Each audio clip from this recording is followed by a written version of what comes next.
Hi all, welcome to Assassin's Creed Unity. Before we get to the meat of the matter, which is some nice fights, I thought I'd tell you about my experiences with Assassin's Creed. I've played just about all the series, all the main games. I really enjoyed 1, and one of the things I enjoyed about 1 was the combat. I sort of found it sort of tricky, and I found if you were taking on a group of guards, you had to be very, very careful. That may have been because I didn't know the controls very well.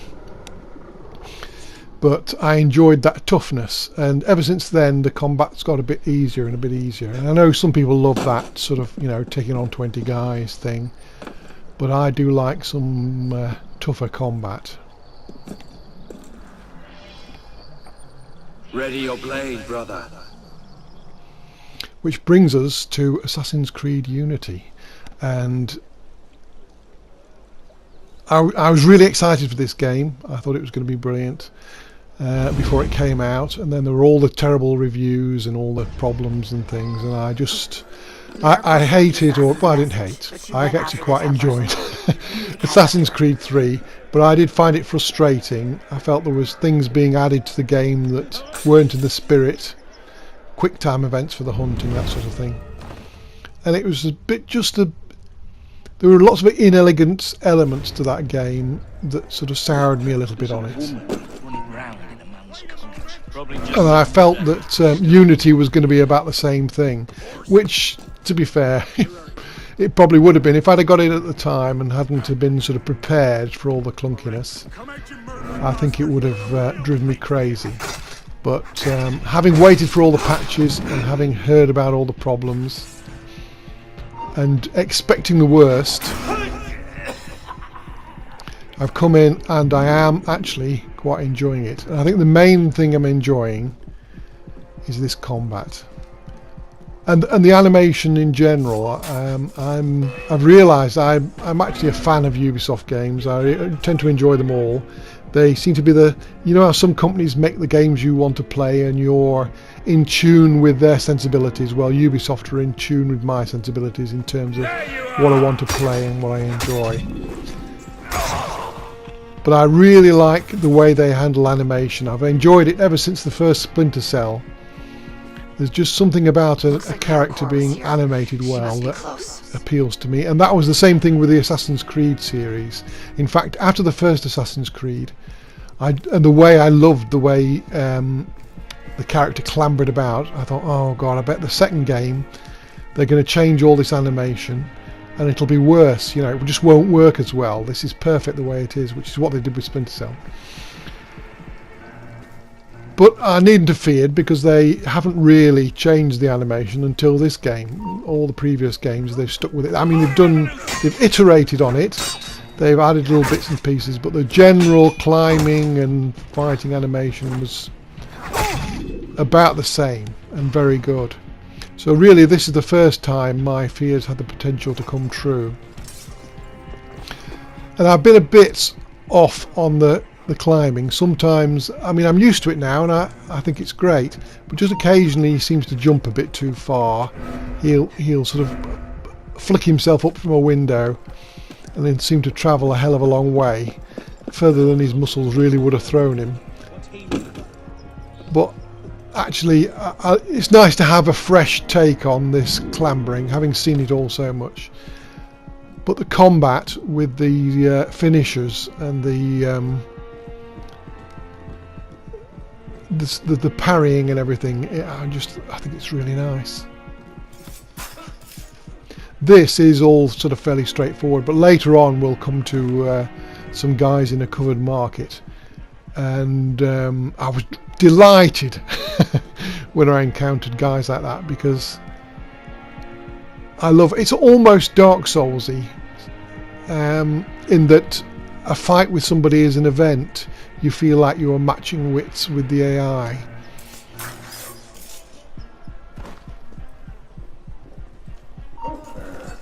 There's 2 guys out. Moderate scum. That's me. Middle of the road.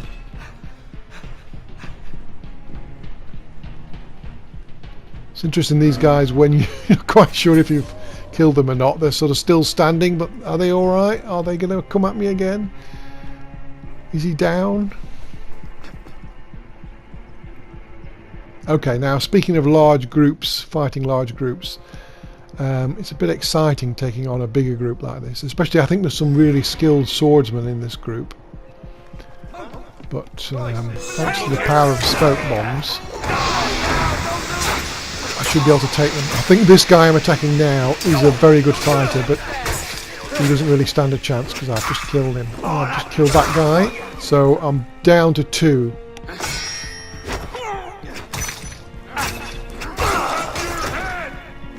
I think that perfect parry was a bit accidental, but I didn't even realise you could do perfect parries. But from now I'm going to try to do them.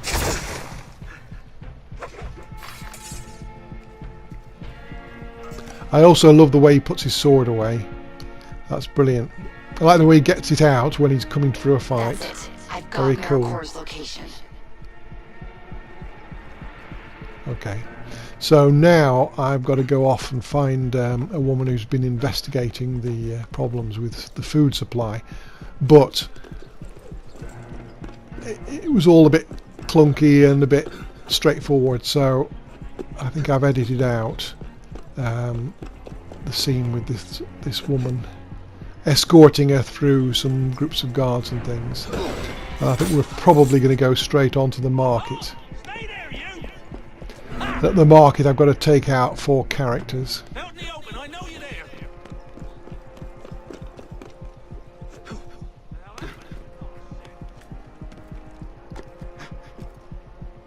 I mean, this parkour is inherently unrealistic anyway. Nobody could really do this. That last jump he did across the street would have pulled his arms out of his sockets. So, you know, you've got to accept some of these things.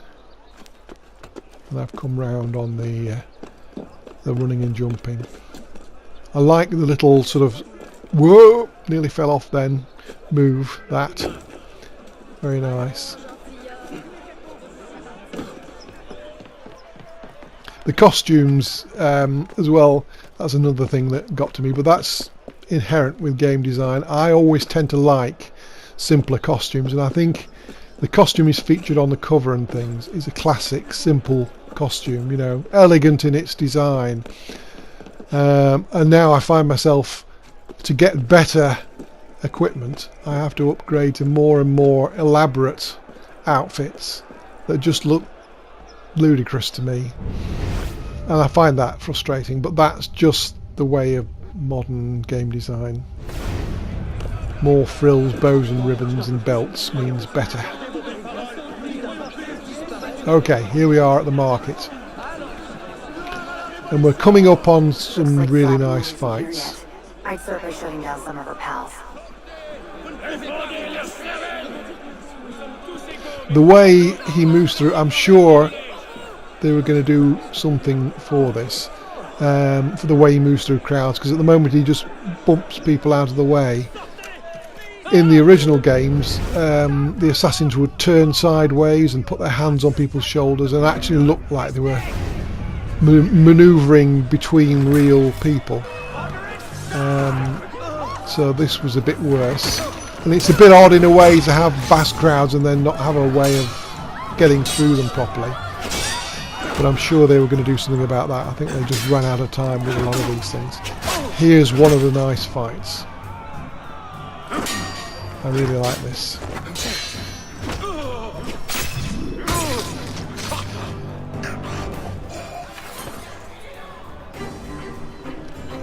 Very cool.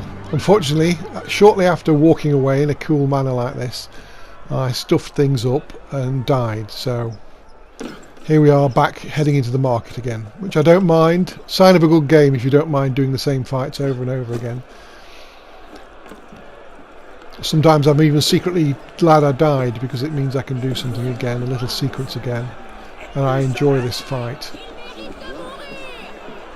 Looks like Flavigny isn't here yet. I'd start by shutting down some of her pals.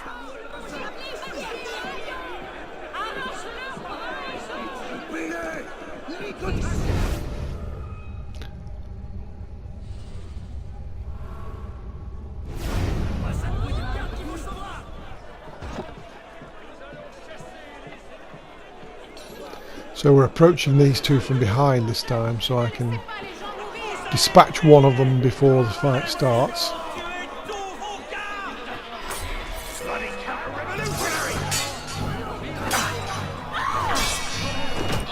Unfortunately, the second guy joins in anyway, so I've got two to contend with.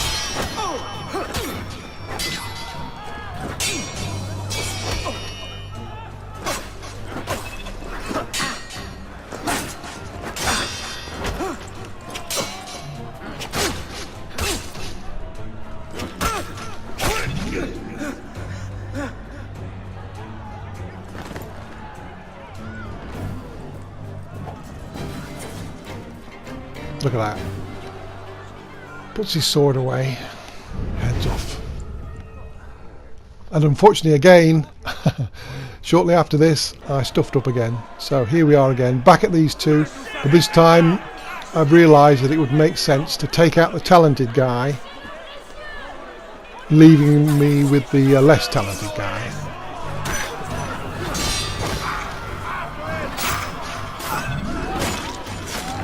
Much better. Okay.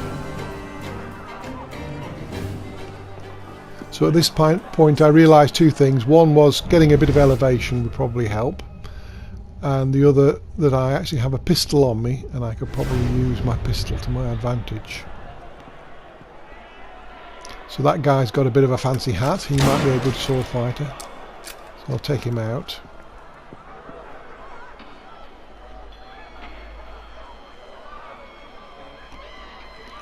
So here comes my actual target, or one of them, the guy with the exclamation mark. He spotted me, but it won't save him. Okay, we're off. Oh, look at that nice rope there. Right, here we go. So I attempted to fight all those guards before, but now I can just leave them behind. All we have to do is lose them, which I think we've done. There we go. So now we're moving on into a similar situation, while one might even say an identical situation. I'm not sure what that lady is with the... There's another one with the big metal cylinder on her back. Could be water. Could be a missile. Could be a revolutionary jetpack. I may find one of them on a roof somewhere sometime. Okay, here's my second target. Down. So we're off again.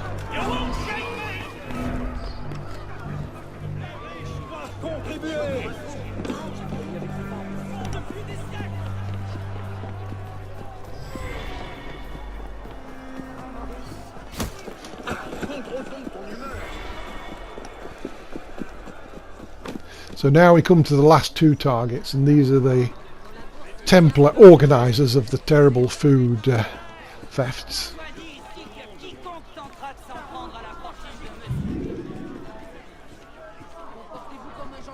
There's nothing spectacular about these assassinations coming up, but I thought we might as well. For a bit of closure, I thought we might as well finish the mission. This is actually a co-op mission, but there wasn't really anybody about at the time when I played it, so I thought I'd play it on my own, and that is doable. Although you can see that 2 of you or 3 of you would be handy. I do like the co-op. I'm sad that the co-op's been taken out for the next game, but I can see for the health of the game, the health of the series, it probably makes sense to pare things down and make sure you've got a great base game before you start adding more stuff. But I do like a bit of co-op, and running around on rooftops with 2 or 3 other assassins is very nice indeed. Okay, so we're just going to take out this lady here. You will pay for that. There you are. And now we can get the heck out of here. So people are aiming at me. I really don't like people aiming at me when I'm trying to climb. If they hit me, I can drop down and die, or land in a group of soldiers. But fortunately, we've got clear. And that's the end of the mission. I've just got to make it outside the green area on the mini-map. So thanks for watching. I hope you enjoyed it, and see you next time. AmeriCorps will make sure this food gets to those who need it.